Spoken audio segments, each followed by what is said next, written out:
when leaving makes perfect sense.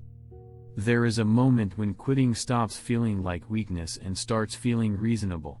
The body is tired. The hands ache. The calendar is full. People around you nod when you explain why you're done. No one argues.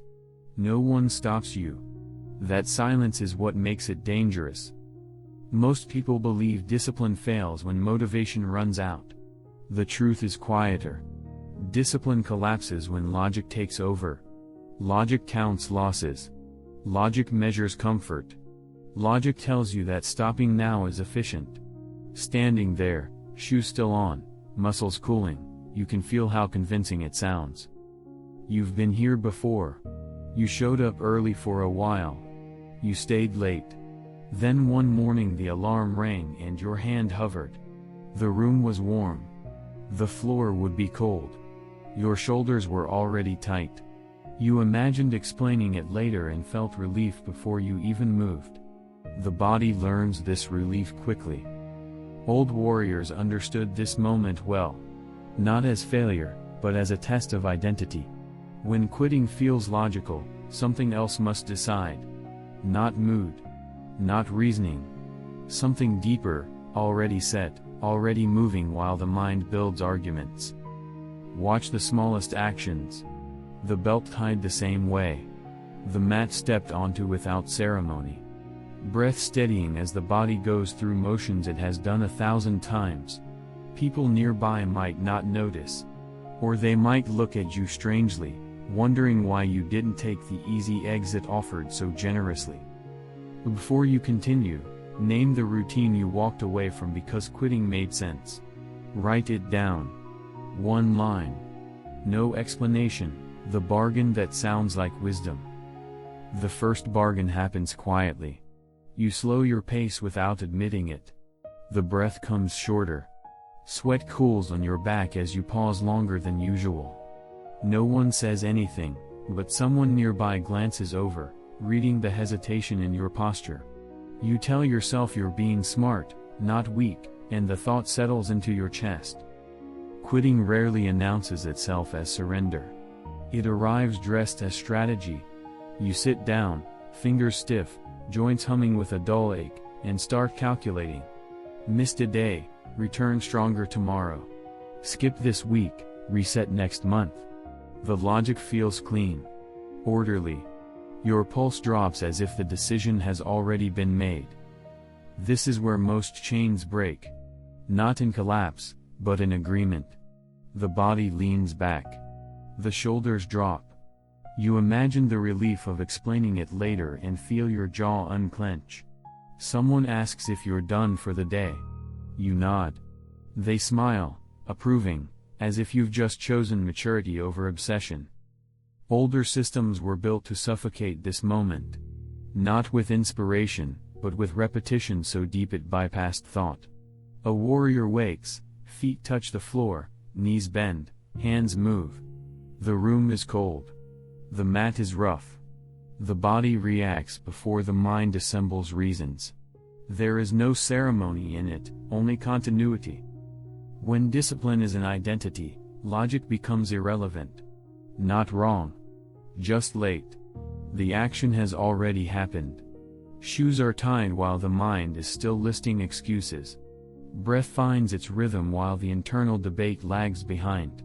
From the outside, it looks rigid. Predictable. People joke about it. Some stop inviting you, knowing you won't adjust. That friction is the signal. The moment when quitting feels intelligent is the moment you learn who decides. If logic is in charge, the pattern will repeat. If the body moves without permission, something else is forming. Not motivation. Not toughness. An order that does not ask to be convinced. You'll feel it the next time the argument starts. Heat behind the eyes. Tightness in the neck. A perfectly reasonable exit waiting. And beneath it, a quieter force that doesn't speak at all, the body that moves before permission. Morning strips excuses down to their bones. The air is colder than expected. Skin tightens. Fingers feel clumsy as they reach for familiar fabric. The mind wakes slowly, already building reasons to delay, but the body is ahead of it. Feet are on the floor before consent is given. This is not resolve. It doesn't feel heroic. It feels mechanical. The belt is tied the same way it has been tied hundreds of times. Breath fogs once, twice, then steadies. Muscles complain with a dull, familiar ache. Someone else in the room watches you move and says nothing. The silence carries a question they don't ask. Most people wait to feel ready. That pause is where choice grows teeth. When the body learns a sequence deeply enough, readiness becomes irrelevant. Knees bend because they always have. Hands reach because they always do. The mind arrives late, irritated that it missed the vote. There is social cost here. Predictability unsettles people. They joke that you're rigid, obsessed, extreme. A friend suggests skipping just this once. You feel the weight of the suggestion in your shoulders, the pull toward warmth and approval. Declining it tightens something in your chest, not from fear, but from friction. The repetition is quiet. No progress announcements. No dramatic milestones. Just the same movements performed under different conditions. Rain on the skin. Dry mouth. Heavy eyelids. The body registers each one and continues anyway. Not faster. Not harder. Just present. This is how quitting loses its authority. Not because it disappears, but because it no longer commands attention. The argument still forms. It always will. But while it speaks, the body is already mid-motion. Shoes hit the ground. Breath sinks. The sequence unfolds without commentary. Those watching from the outside may misunderstand. They think you're forcing yourself. They don't see the absence of struggle. They don't feel the relief that comes from not deciding. From letting the day start without negotiation. Something subtle shifts here. The moment when discipline stops feeling like effort and starts feeling like gravity. You're pulled forward, not pushed. And when logic arrives with its neat reasons, it finds the door already closed, where consistency replaces intensity. Fatigue changes the texture of movement. The legs feel thick, unresponsive. Breath scrapes shallow in the chest. You lower the intensity without ceremony, not as a concession, but as a rule already known. Someone nearby mistakes it for laziness and looks away. You don't correct them. This is where many people break their own chain. They confuse continuity with performance. When the body can't give everything, they give nothing. The gap opens quietly. One missed day becomes a reset. A reset becomes distance. Distance becomes permission to stop. Older disciplines never asked for perfection. They demanded presence. A monk with fever still sits, briefly, spine upright, hands resting where they always rest. A warrior with an injured knee practices footwork in place, slow and narrow, sweat light on the skin. The body learns that stopping entirely is not an option, even when force is. You feel this on days when strength doesn't arrive. The bar feels heavier. The floor colder. You shorten the session. Movements are smaller. The pulse never spikes. Someone comments that it doesn't count. The remark lands, a small sting behind the ribs, then passes. What matters is that the sequence remains unbroken. Shoes are worn. The space is entered. The exit is taken after, not before. This continuity trains something deeper than muscle. It teaches the nervous system that showing up is non-negotiable, while intensity is flexible. There is relief in this. The pressure to be impressive dissolves. You stop bargaining with future versions of yourself. No promises about tomorrow. Only the action now, adjusted but intact.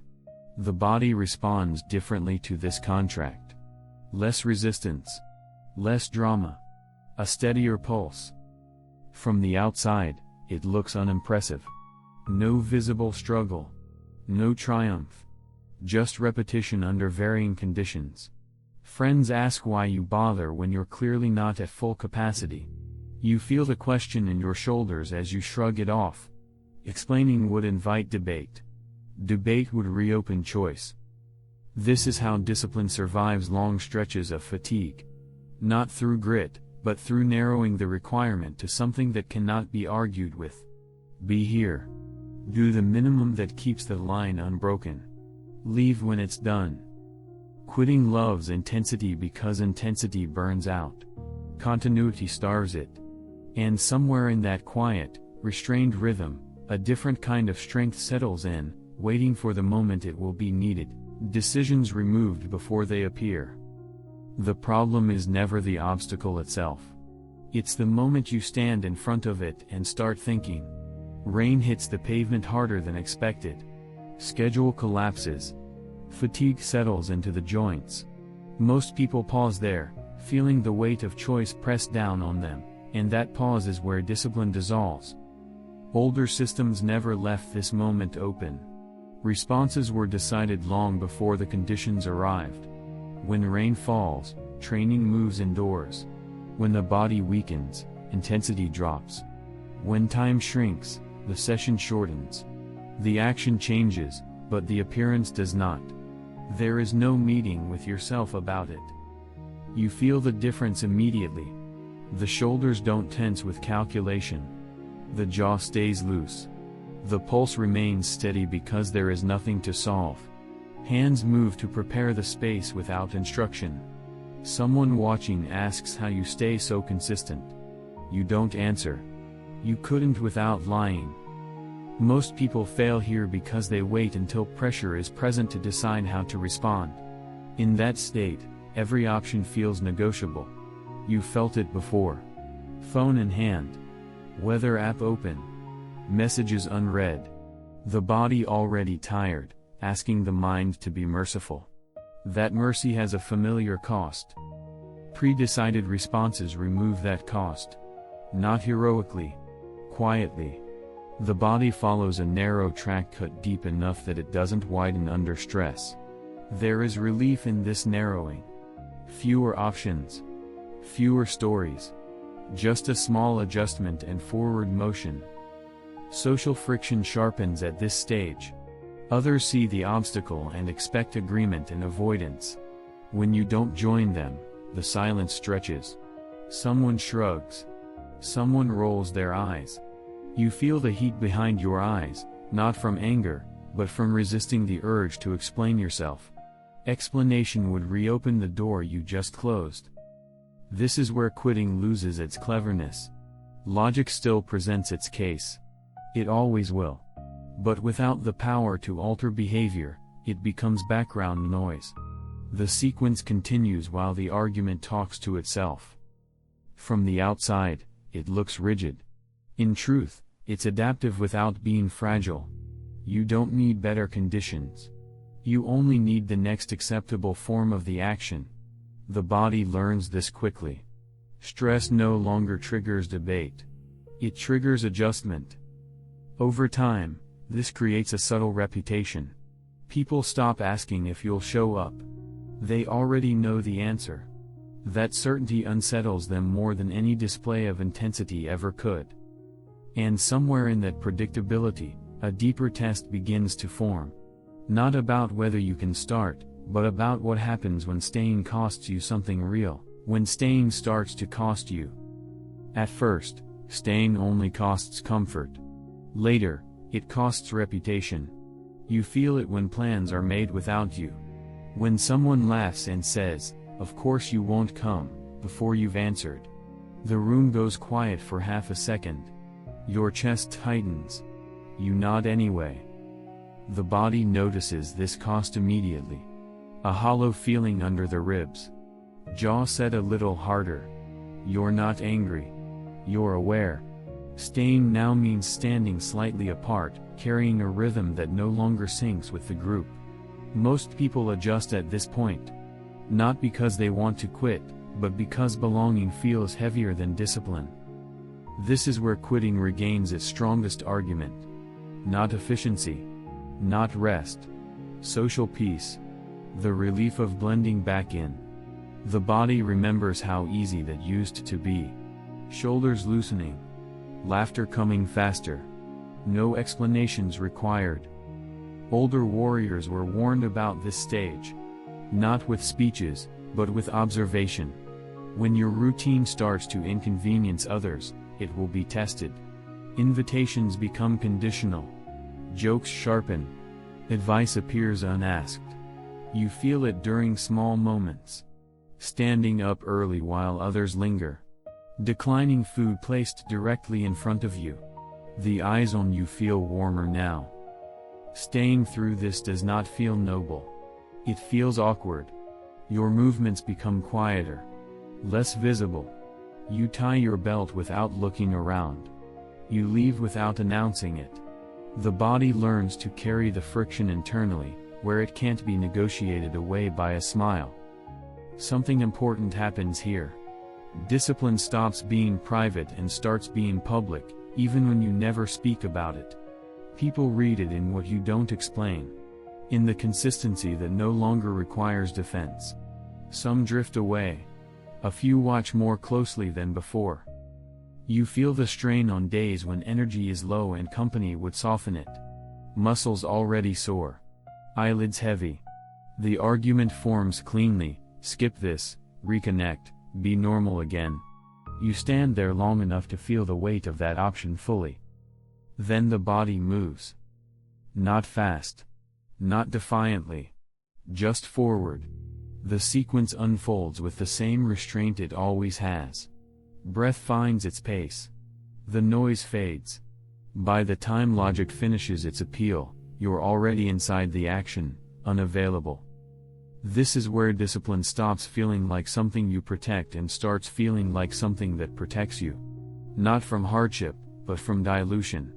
From slowly becoming someone who always has a reasonable explanation for why they no longer stay. And once you've crossed this point, a final shift waits ahead. One that has nothing to do with effort at all, when effort disappears from the equation. There is a point where staying no longer feels heavy. Not because it became easy, but because effort quietly stepped aside. You notice it on an ordinary day. Nothing dramatic. Muscles warm, not tense. Breath steady without being managed. The body moves through the sequence with the same neutrality it uses to walk across a room. This is unfamiliar territory for most people. They're used to discipline feeling sharp, loud, demanding attention. Here, it's almost dull. The hands grip without squeezing. The stance settles without correction. Someone nearby expects strain and finds none. Their confusion lingers longer than their interest. The internal dialogue hasn't vanished. It's still there, commenting from a distance. But it no longer sits in the driver's seat. You feel this separation clearly. Thought floats above the action instead of wrestling with it. The body carries on while the mind watches, slightly irrelevant. This shift only happens after long exposure to staying. After enough mornings where quitting made sense and was ignored. After enough social friction that no longer spikes the pulse.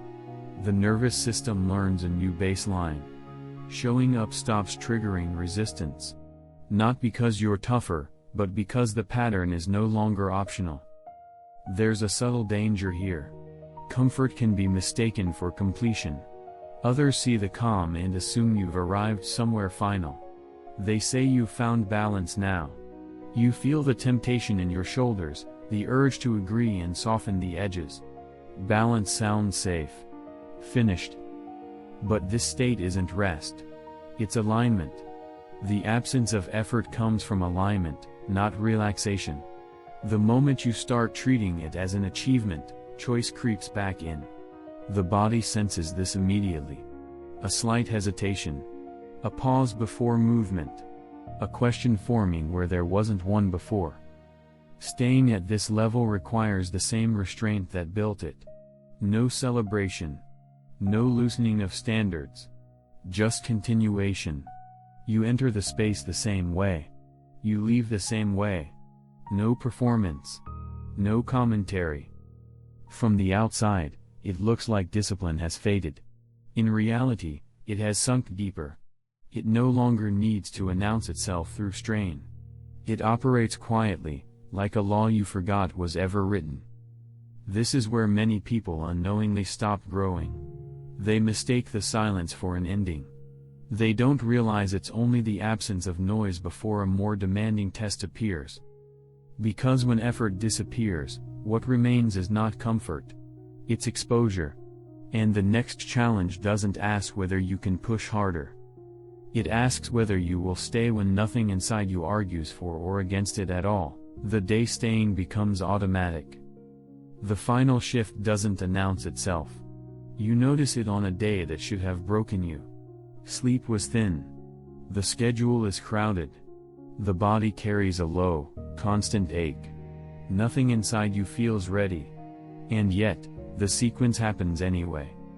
You're already standing before you realize you decided to.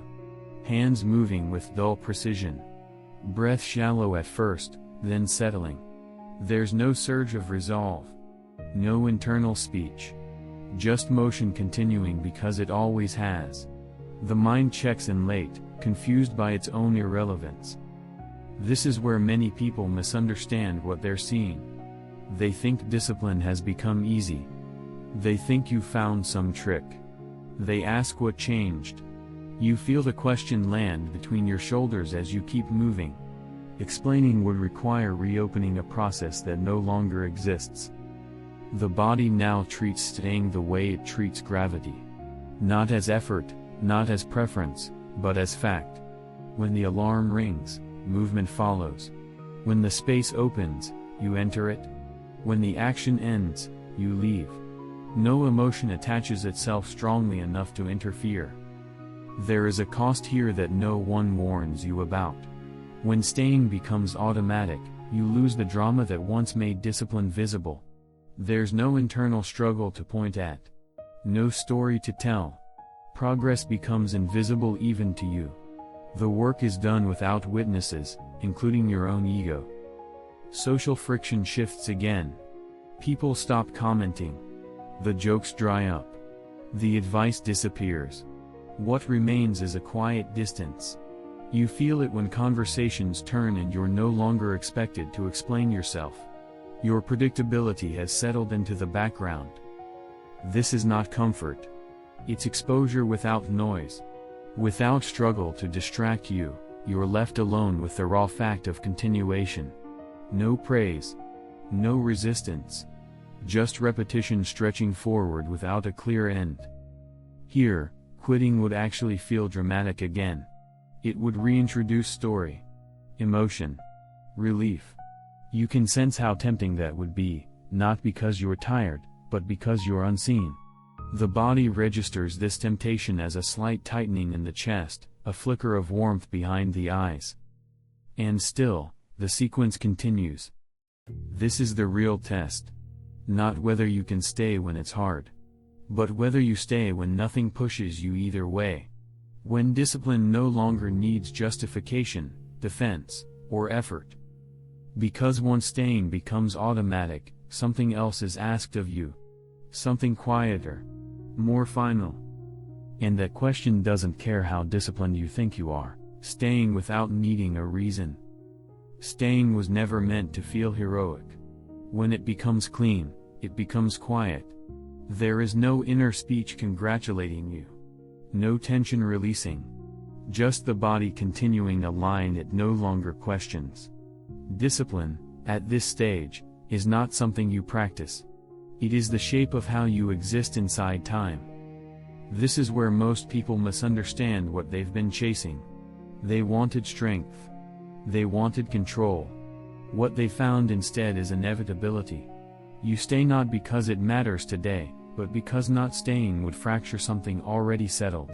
The body knows this before language forms. The hands move. The breath aligns. The moment passes without ceremony. Quitting will always remain logical. Life never stops providing reasons. Fatigue, opportunity, belonging, comfort. Logic is endless. What ends is negotiation. That is the real transformation. Not forcing yourself through resistance, but removing resistance from the decision entirely. From the outside, nothing dramatic has changed. No visible breakthrough. No announcement. But inside, the axis has shifted. You are no longer someone who stays when it feels right. You are someone for whom staying is the default state. This is the difference between discipline as behavior and discipline as identity. Behavior requires renewal. Identity persists. It carries you on days when motivation never arrives and on days when no one is watching. Especially on those days. If this exposed something uncomfortable, don't explain it away. Mark it publicly. Comment one action you will continue without negotiation. One sentence. No context.